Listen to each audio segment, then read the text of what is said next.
Assalamualaikum warahmatullahi wabarakatuh, Pak. Salam. Izin saya mewawancari Bapak dengan membawa Saya Dasar Putra, Wakil Ketua Komisi Pelindungan Anak Indonesia. izin mulai ya, Pak.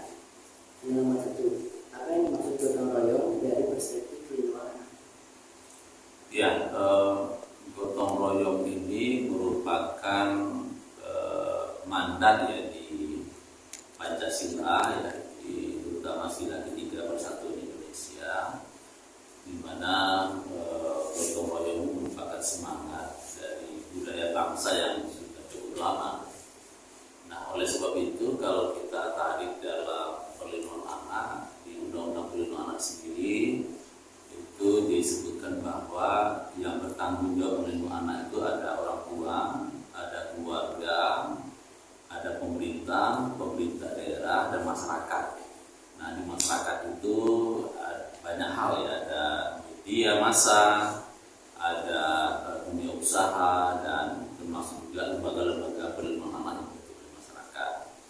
Nah, oleh sebab itu kita membahasakan dalam undang-undang ini butuh orang sekampung ya untuk melindungi anak Indonesia. Kenapa? Karena pertama jumlahnya cukup banyak, ada 84,3 juta, termasuk juga Rika, kemudian Jasmine juga masih usia anak, jadi sangat mudah sekali ketemu dengan anak ya. Dan oleh sebab itu butuh semua pihak ya. Karena kalau kita lihat waktu-waktu kalian kan, misalnya ada di keluarga, ada di sekolah kalau sedang sekolah misalnya, atau ada di masyarakat atau sedang main. Nah, maka 3 waktu ini diharapkan ada yang bergotong royong dengan sukarela memastikan agar haknya terpenuhi dan terhindar dari diskriminasi. Ya, jadi kita berharap dimanapun kalian berada, tumbuh kembangnya, kemudian bermain dengan aman gitu ya, bersekolah dengan menyenangkan gitu ya. Dan ini kan butuh semua pihak ya, untuk membantu agar perlindungan anak ini bisa dijalankan secara baik. Yang ketiga, dalam hal apa saja stakeholder perlindungan anak bergotong royong? Iya, jadi para pihak yang bisa membantu ya, gotong royong itu kan kegiatan bersama gitu ya, membantu perlindungan anak. Pertama tadi orang tua ya, orang tua ini kan penanggung jawab pertama dan utama. Nah, apa yang bisa dilakukan oleh orang tua? Misalnya mendidik, mengasuh, kemudian memberikan kasih sayang gitu ya. Dan termasuk juga memastikan bagaimana bapak dan ibu yang ada di keluarga itu mendukung ya terkait cita-cita anak yang akan menjadi keinginan dia gitu ya. Dan ini terus menerus dilakukan gitu oleh keluarga ya. Ini salah satu stakeholdernya. Kemudian yang kedua, pemerintah daerah, di samping dia punya kewajiban, punya kepentingan untuk memastikan agar generasi anak ini menjadi generasi emas yang membanggakan gitu ya. Nah, oleh sebab itu tentu pemerintah harus berupaya sekuat mungkin ya, mengajak keluarga, mengajak masyarakat, yuk bersama-sama ya kita membantu anak, memastikan anak tetap aman dan nyaman dan terhindar dari kekerasan dan diskriminasi. Nah, begitu juga dengan masyarakat, RT, RW, desa, lurah, camat ya, juga berkolaborasi dengan masyarakat yang ada di sekitar rumah anak, dengan lingkungan gitu ya, dan sehingga tidak ada celah bagi siapapun yang katakanlah melakukan upaya-upaya kejahatan terhadap anak itu bisa dicegah gitu ya. Jadi semakin banyak mata yang bisa mengawasi, maka kalian-kalian ini kan bisa terselamatkan gitu ya. Tapi kalau ya katakanlah orang tua mungkin tidak bisa mengawasi selama 24 jam ya, ketika anak-anak berada di luar rumah gitu ya. Nah, ini kan potensi-potensi yang harus diwaspadai ya. Nah, maka oleh sebab itu butuh gotong royong yang menjadi nilai-nilai bangsa yang harus kita kuatkan, sehingga semua pihak yang Bapak sampaikan tadi itu bisa berkontribusi ya, untuk memastikan perlindungan anak Nggak lama saya dijumpai KPAI dalam menyamakan persepsi gotong royong dalam perlindungan anak. Jadi kendalanya pertama, belum semua keluarga paham tentang hak anak. Ya, hak anak itu kan misalnya hak anak atas akta lahir, gitu ya, hak anak atas memastikan keluarga yang harmoni, keluarga yang hangat, keluarga yang melindungi, kemudian hak anak atas kesehatan, gitu ya, bagaimana memastikan setiap anak tidak stunting, setiap anak tidak kekurangan gizi, setiap anak tumbuh dan sehat secara baik. Kemudian hak anak atas pendidikan, gitu ya, memastikan setiap anak memiliki pendidikan yang setinggi-tingginya.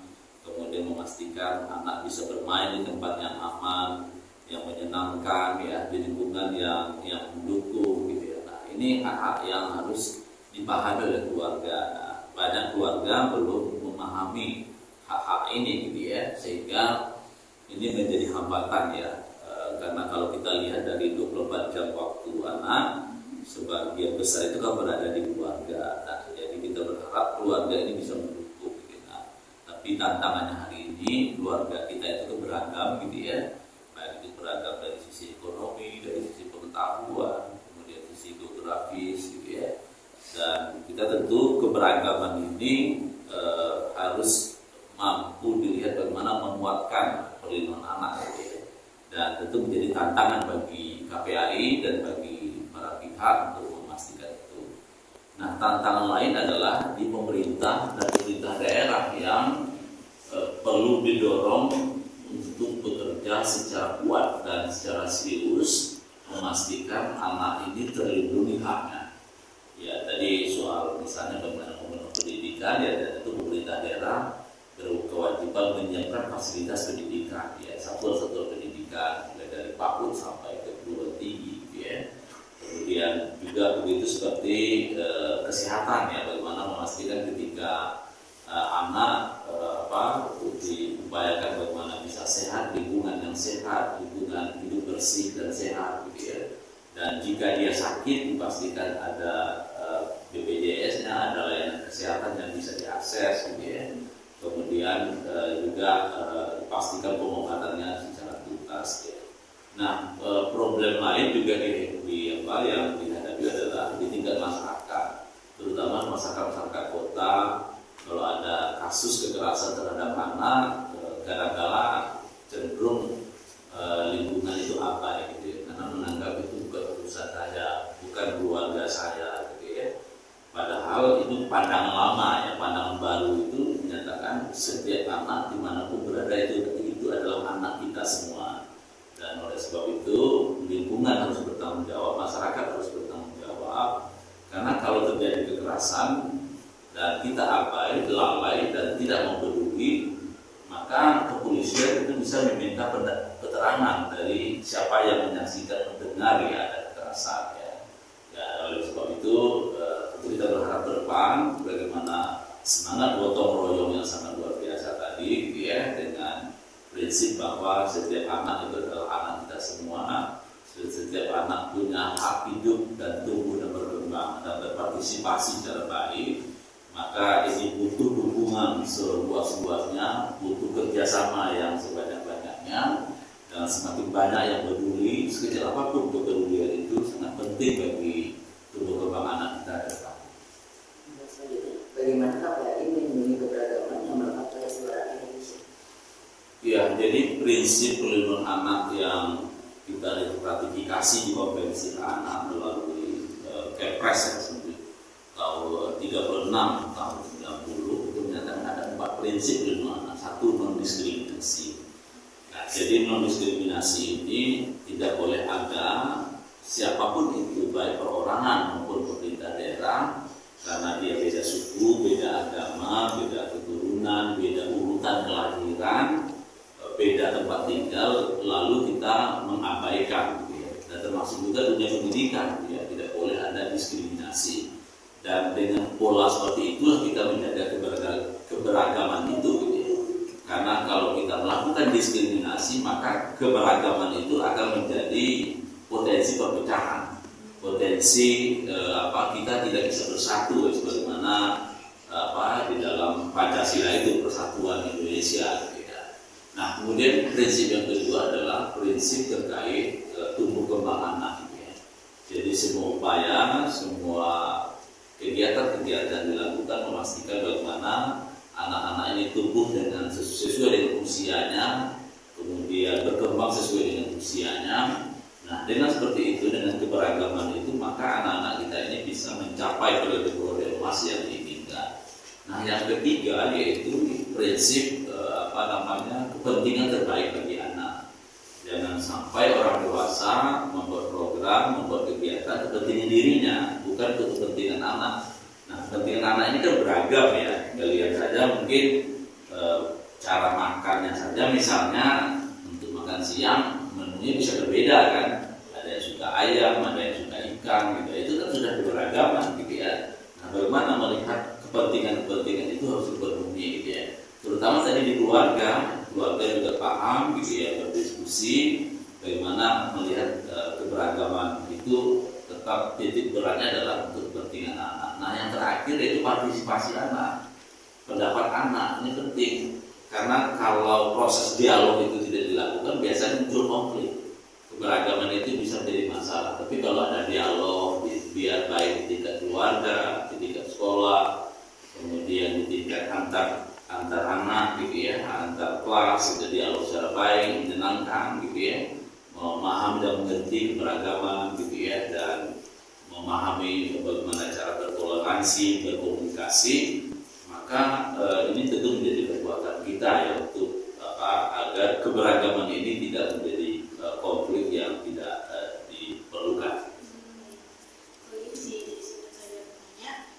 Keberagaman seperti apa sih yang mendapatkan perlindungan dari KPAI?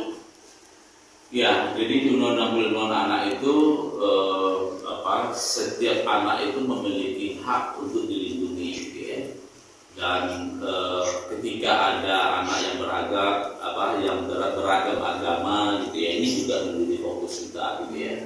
Ini memang fokus dalam konteks Indonesia. Kalau di konvensi itu sebetulnya tidak masuk ya soal agama, tapi di Indonesia karena kita memiliki Undang Dasar Negara Republik Indonesia tahun 1945, kemudian kita punya Pancasila dan masing-masing masyarakat Indonesia memiliki keyakinan yang berbeda, agama yang berbeda, maka ini menjadi fokus perhatian KPAI ini agar tidak boleh ada anak-anak yang tidak bisa menjalankan ibadahnya.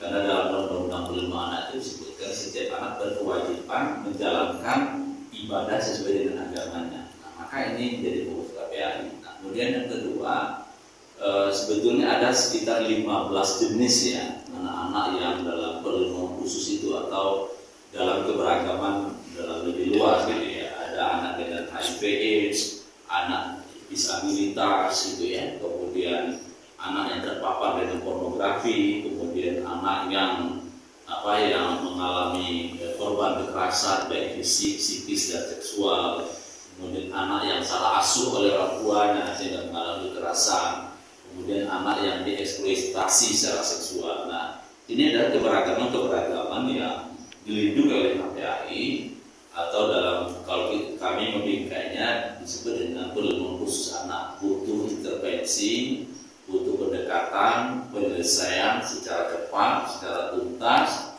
dan semua profesi harus bertanggung jawab dan termasuk juga pemerintah dan pemerintah daerah. Seperti itu. Pertanyaan selanjutnya, di Indonesia begitu banyak keberagaman yang dapat kita jumpai di dalam kehidupan sehari-hari.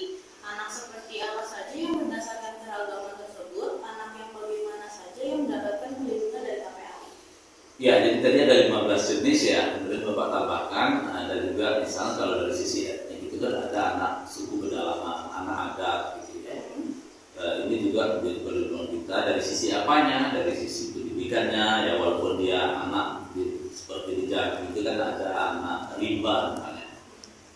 Kalau di dekat sini di Banten ya ada anak suku Baduy gitu ya. Dan ini harus pastikan KPAI pernah melakukan pengawasan, memastikan dari aspek pendidikannya, bagaimanapun juga dia punya hak pendidikan, aspek kesehatan, gitu ya, kemudian akte lahirnya, dan termasuk juga budayanya, gitu ya, jangan sampai dengan kemajuan teknologi lalu budayanya tercerabut gitu ya. Seperti suku Baduy itu oleh kepala sukunya pada akhirnya tidak boleh ada HP yang masuk gitu. Ini kan bagian dari upaya untuk memastikan budaya sukunya itu bisa berjalan secara baik gitu ya. Jadi ini menjadi perhatian KPAI dan termasuk juga anak yang tinggal di 3T, terluar, terpencil dan terdepan ya, daerah-daerah 3T ini juga menjadi perhatian dari dari soal pendidikannya, kesehatannya, kemudian lingkungan keluarganya, dan termasuk juga soal akte lahirnya, dan termasuk juga bagaimana partisipasinya. Dan kemarin Bapak mengumpulkan forum anak yang melalui daring di wilayah Barat, Timur, Tengah gitu ya. Dan banyak suara-suara anak yang 3T itu yang menyuarakan bagaimana lingkungan yang mendukung, lingkungan yang bersih, lingkungan yang aman ya, karena dia menyaksikan juga ada lingkungan pasar yang kumuh gitu ya. Nah ini bagaimana kita pemerintah daerah memastikan ya, bergotong royong mengajak masyarakat ya, agar lingkungan hidup bersih dan sehat ini yang merupakan hak publik dan hak anak itu bisa dipenuhi gitu ya. Dan termasuk juga anak-anak juga menyampaikan terkait bagaimana lingkungan bebas dari asap rokok gitu ya. Nah ini penting gitu ya, karena asap rokok ini bisa berdampak buruk ya, terkait kesehatan anak dan termasuk juga tumbuh kembang anak. Itu ya. Oke, pertanyaan selanjutnya itu di Indonesia toleransi tentu bukan hanya toleransi umat beragama kan. Nah bagaimana dengan anak dengan difabel? Apakah mereka juga mendapatkan hak yang sama dengan anak lainnya untuk dilindungi oleh KPAI? Iya, tentu iya sama ya, karena bagaimanapun juga anak difabel itu sama dengan anak normal ya, seperti kalian gitu, punya hak untuk pendidikan, hak untuk bermain dan berteman gitu, hak atas kesehatan gitu ya. Dan jumlahnya cukup banyak, hampir 3 juta anak-anak difabel itu di seluruh Indonesia. Dan tentu sudah banyak upaya dilakukan oleh pemerintah dan termasuk juga memastikan sekolah inklusi ya yang ada di sana anak-anak difabel ya.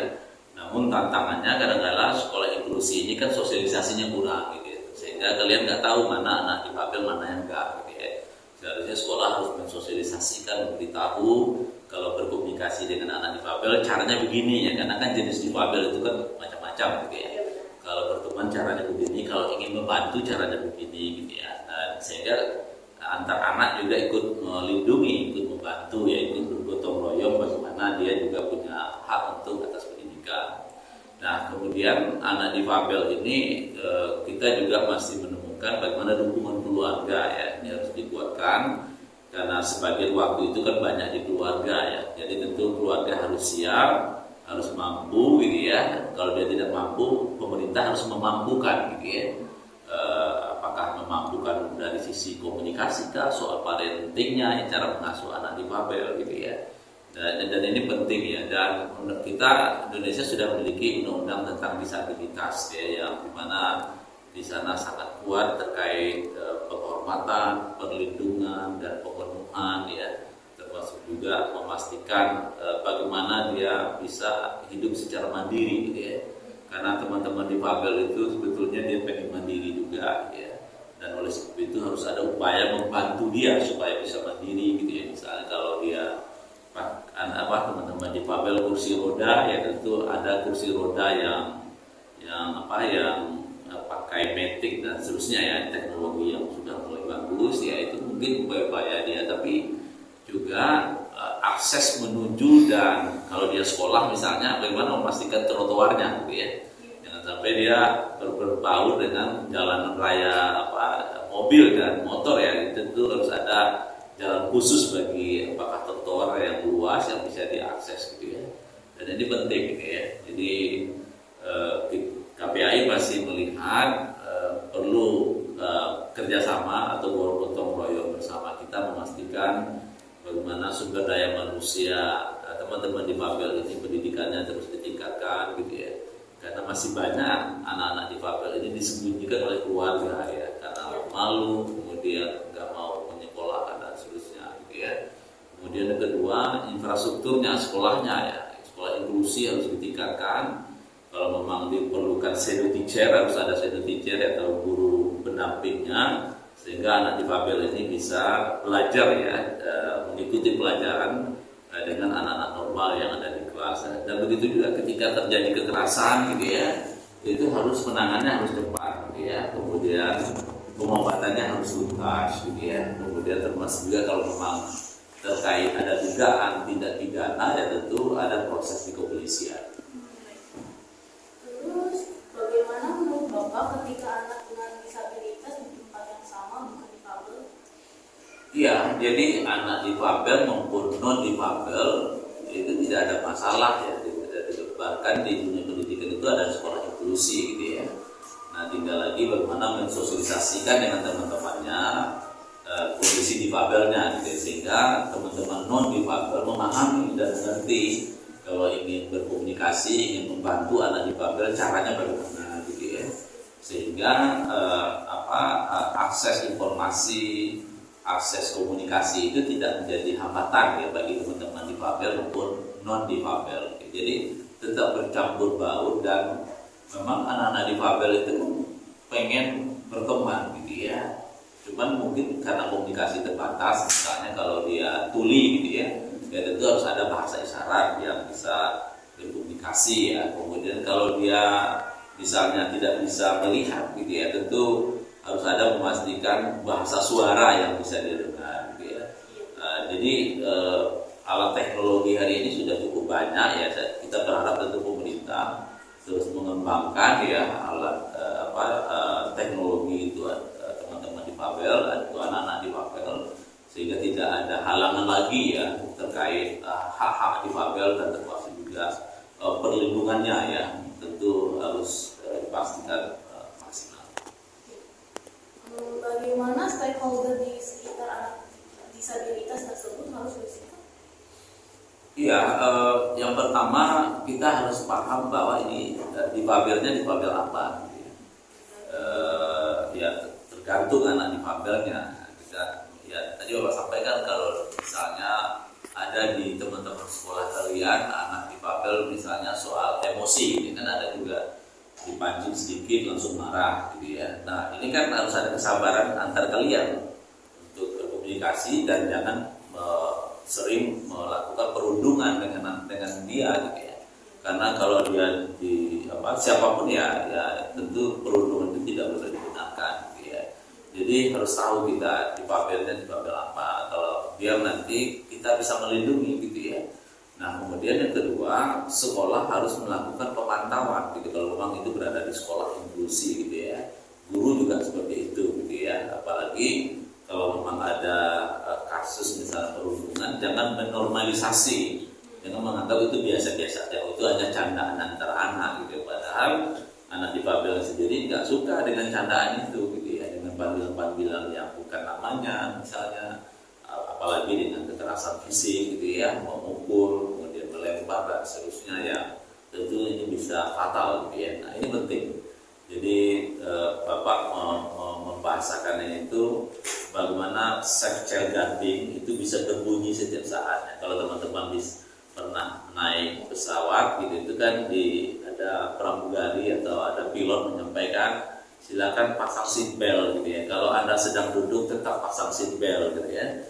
Kemudian kalau ada goncangan jangan ke kamar mandi dan seterusnya. Itu harus ada di sekolah, juga harus ada seperti itu setiap saat mengingatkan. Karena kan anak-anak itu kan kadang lupa gitu kan, atau mungkin karena mungkin merasa happy, dan happy-nya itu untuk dirinya bukan untuk anak difabelnya yang pada akhirnya muncul perundungan gitu misalnya. Ini Bapak kira batasan-batasan ini harus dilatih ya, guru juga dilatih, teman-teman yang berinteraksi dengan anak difabel juga harus dilatih cara berkomunikasi, cara menolong. Mungkin niatnya baik untuk menolong, tapi karena bahasanya nggak ngerti ya akhirnya muncul salah paham, muncul konflik ya. Akhirnya keberagaman itu bukan menjadi rahmat ya.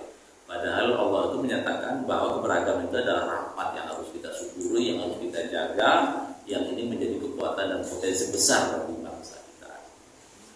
Baik ya Pak, terima kasih. Ya, terima kasih. Mohon maaf kalau ada salah kata dari kami. Ya, betul. Assalamualaikum warahmatullahi